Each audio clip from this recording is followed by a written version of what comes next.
It started with darkness, literal darkness.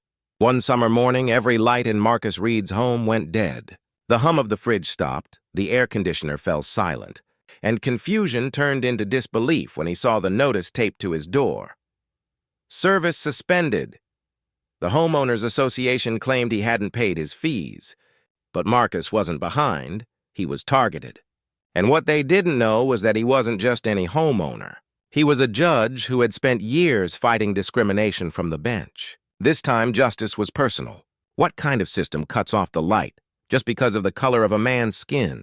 Marcus Reed's mornings were a routine of quiet strength.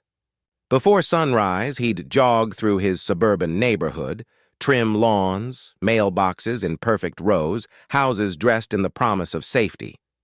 He liked it that way. After decades of climbing through courtrooms and headlines, Marcus had earned his peace. Neighbors waved from polished driveways. Some knew he was a judge. Most just saw a well-dressed black man with a calm smile and a German shepherd who never strayed. He'd chosen this neighborhood for its stability, a symbol that his success meant something tangible. Yet beneath the manicured calm, there'd always been a flicker he chose to ignore, an unspoken question in a neighbor's glance, the pause before a greeting, the "You're not from around here, are you?" Moments wrapped in politeness. Still, Marcus believed fairness didn't stop at courtroom doors. He paid his dues, offered quiet respect, kept to himself. Until one morning, the comfort he'd built began to fracture, starting not with a confrontation, but with silence. A silence born from power gone cold, both literal and human. Marcus stood on his front porch, the early sun cutting across the street like a harsh spotlight. His house, usually glowing with the comforting hum of life, sat quiet. He could hear the distant chatter of sprinklers, the hum of neighbors' air conditioners. Yet his was dead. The notice on his door said, "Delinquent balance," but Marcus knew every fee, every payment, every email was accounted for. He called the number listed, thinking there had to be a mistake. The woman on the other end, polite but detached, insisted the record showed overdue payments. When Marcus emailed proof of his bank statements, the response came back cold, "Our decision stands until review." His stomach tightened. The silence in his home wasn't just an inconvenience, it was humiliation. By noon, rumors began. Neighbors slowed their cars, glancing at his darkened windows. Some offered pitying smiles. Others didn't hide their smirks. The HOA president, a man who often called Marcus "Sir" with exaggerated formality, avoided his eye when passing by. The message wasn't hidden, it was public. Then came the coded words in the community newsletter. Members who failed to meet payment obligations set poor examples for our neighborhood. No names, but his mailbox filled with subtle isolation. Days passed in heat and frustration. The food in his fridge spoiled. Work emails piled up unanswered.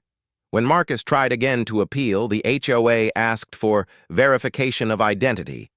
Verification, after 5 years of living there, serving as a judge in the same county. As if his word, his career, his title carried less weight than an accusation filed by a neighbor behind closed doors. Something in Marcus hardened. He drove to the HOA office in person. The receptionist's smile faltered when she recognized him. Papers rustled. Whispers floated through half-open doors. He waited in the lobby, watching their avoidance. The same polite fear he'd seen too often in court when black defendants stood accused before juries that had already made up their minds.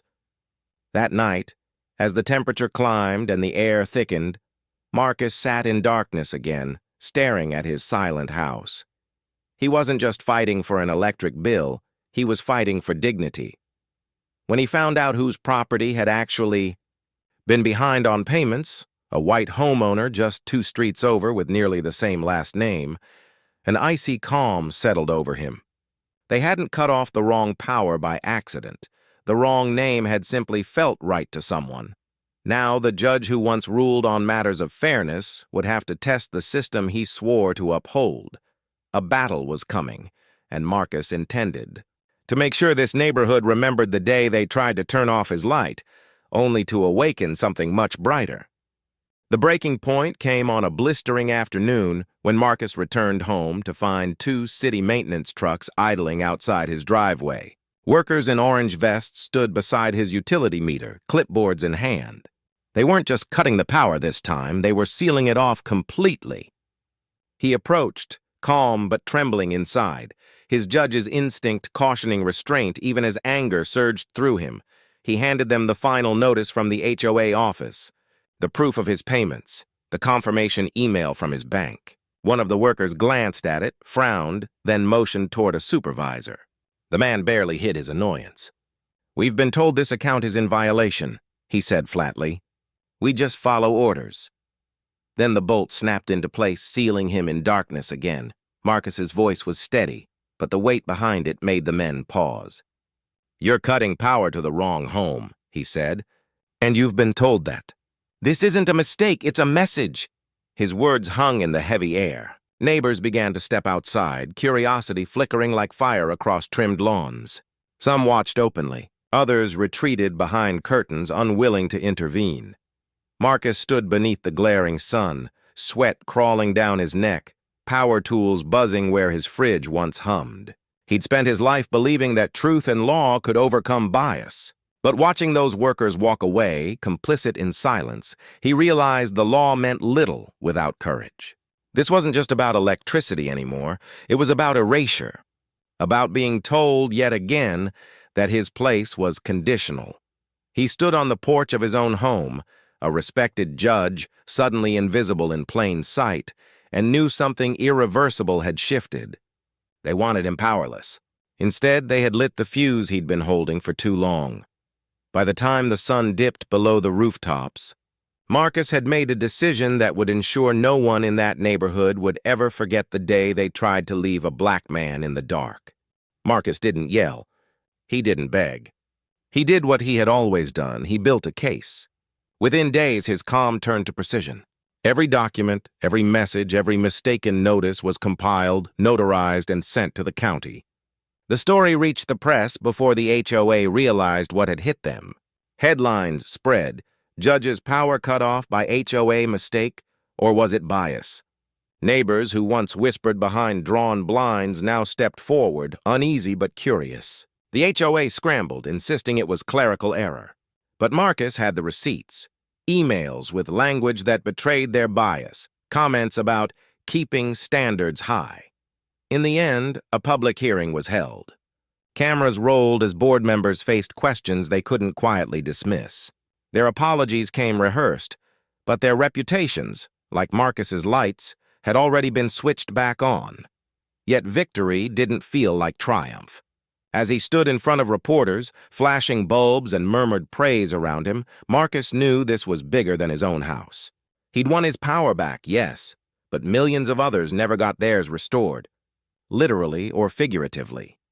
He looked out across the neighborhood that had once prided itself on perfection and saw it for what it truly was, a reflection of a nation that still struggles to see blackness as belonging. His fight had been local, but the silence that enabled it was universal.